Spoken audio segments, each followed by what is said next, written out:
नाशिकमध्ये पूर्व विधानसभा मतदारसंघात राडा झालाय। भाजप आणि राष्ट्रवादी शरद पवार यांच्या कार्यकर्त्यांमध्ये राडा झालाय। राहुल ढिकलेंच्या कार्यकर्त्यांनी गणेश गीतेंची गाडी फोडली। गणेश गीते पैसे वाटत असल्याचा ढिकलेंच्या समर्थकांचा आरोप आहे। त्यामुळे आणखीन एक घटना समोर येते आहे। आता नाशिकमध्ये नाशिक पूर्व विधानसभा मतदारसंघामध्ये राडा झालेला आहे। भाजप आणि राष्ट्रवादी शरद पवार पक्षाच्या कार्यकर्त्यांमध्ये हा राडा झालाय।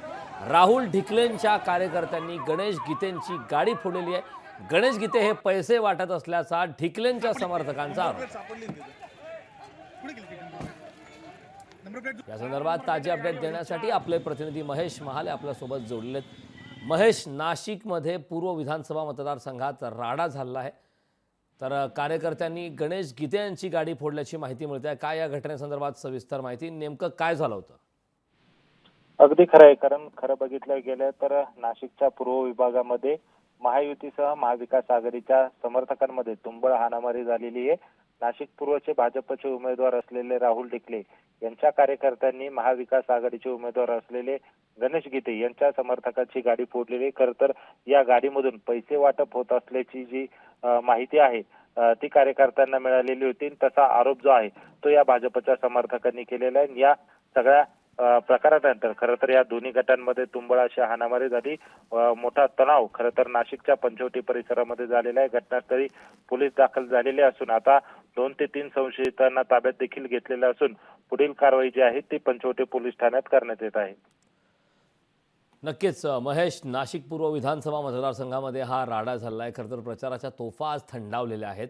मतदानासाठी अवघे काही तासच शिल्लक असताना गणेश गीते यांच्या या गाडीवरती हल्ला झाला। मात्र या दरम्यान गणेश गीते पैसे वाटत असल्याचा ढिकलेंच्या समर्थकांचा आरोप आहे। याबाबतची काही अधिकची माहिती मिळते का? आता पुढील तपास जो आहे तो पोलीस करताय। मात्र आरोप जो आहे हा भाजपच्या समर्थक आणि राहुल ढिकलेंच्या कार्यकर्त्यांकडून करण्यात आलेला आहे। त्यांच्या मते खरं तर या गाडीमधून पैसे वाटप करण्यात येत होतं, मात्र गणेश गीते यांचे समर्थक हे स्लिपा वाटत असल्याचा जे आहे ते त्यांच्याकडून स्पष्टीकरण देण्यात येत आहे। त्यामुळे आता एकूणच काय घडलेलं आहे याबाबतचा तपास हा पंचवटी पोलीस निरीक्षक मधुकर कड हे करताय। नक्कीच महेश, नाशिक पूर्व विधानसभा मतदारसंघामध्ये हा राडा झाला आहे। आपण जी दृश्य पाहतोय त्यामध्ये गाडीच्या काचा फुटल्याचं देखील पाहायला मिळत आहे। या संदर्भात काय माहिती आहे, कारण मोठ्या प्रमाणात नुकसान झाल्याचं दिसतं? अगदी खरं आहे, कारण खरं बघितलं गेलं तर पंचवटी मतदारसंघामध्ये या अगोदर देखील असा राडा जो आहे तो घडलेला होता।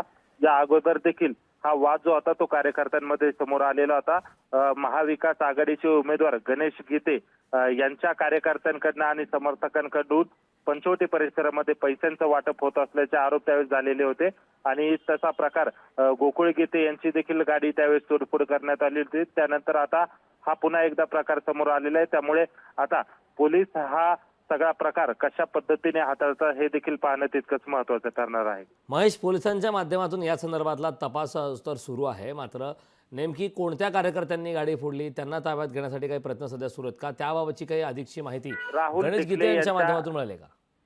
राहुल ढिकले यांच्या समर्थकांकडून खरं तर ही तोडफोड जी आहे ती करण्यात आलेली आहे आणि याच ठिकाणी खरं तर पूर्व विभागामध्ये महाविकास आघाडी आणि महायुतीचे कार्यकर्ते यांच्यामध्ये तुंबळ अशी हाणामारी झाली आणि या सगळ्या प्रकारानंतर आता पंचवटी पोलीस ठाण्याकडनं 2 ते 3 संशयितांना ताब्यात घेण्यात आलेलं आहे आणि पुढील कारवाई जी आहे ते आता पोलीस ठाण्याकडून करण्यात येत आहे। आता यामध्ये नेमकं दोषी जो असेल त्याच्यावर योग्य ती कारवाई करण्यात येईल असं आश्वासन देखील पोलीस विभागाकडून देण्यात आलेले आहे। त्यामुळे सध्या तरी वातावरण जरी स्थिर असलं तरी मतदानाला अवघे काही तास शिल्लक असताना अशा पैसे आणि त्या वाटण्याच्या कारणावरून ज्या हाणामारीच्या ज्या घटना आहेत त्या समोर येत असल्याने खरं आता उद्याच्या दिवशी नेमकं कसं घडतं हे पाहणं देखील तितकंच महत्त्वाचं ठरणार आहे। कारण महेश, ज्या ठिकाणी हल्ला झाला आहे त्या ठिकाणचे दृश्य आपण लोकशाही मराठीवरती पाहतोय। त्या ठिकाणी मोठ्या प्रमाणात लोकांचा जमाव जमल्याचं पाहायला मिळतं आहे।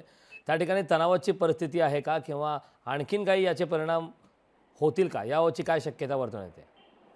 अगदी खरं आहे, कारण खरं बघितलं गेलं नंतर ही तुंबळ हाणामारी झाली त्यावेळेस परिसरातील नागरिक देखील त्या परिसरामध्ये मोठ्या प्रमाणात जमलेले होते आणि मात्र घटनास्थळी पोलीस हे तात्काळ दाखल झाल्यानंतर हा प्रकार जो आहे तो आटोक्यात आणलेला आहे। पोलिसांनी संशयितांना अटक केलेली आहे, तर जमावाची जी पांगव आहे ती देखील करण्यात आलेली। त्यामुळे आता तरी वातावरण स्थिर आहे।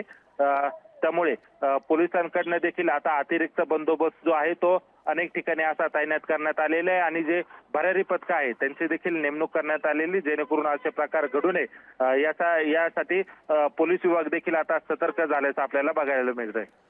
नक्कीच महेश, या संदर्भातले अपडेट वेळोवेळी आपल्याकडनं घेतच राहू. मात्र तुर्तास तरी या महत्त्वपूर्ण अशा माहितीसाठी खूप खूप धन्यवाद. लोकशाही मराठी ऐका, पहा, जागरूक रहा.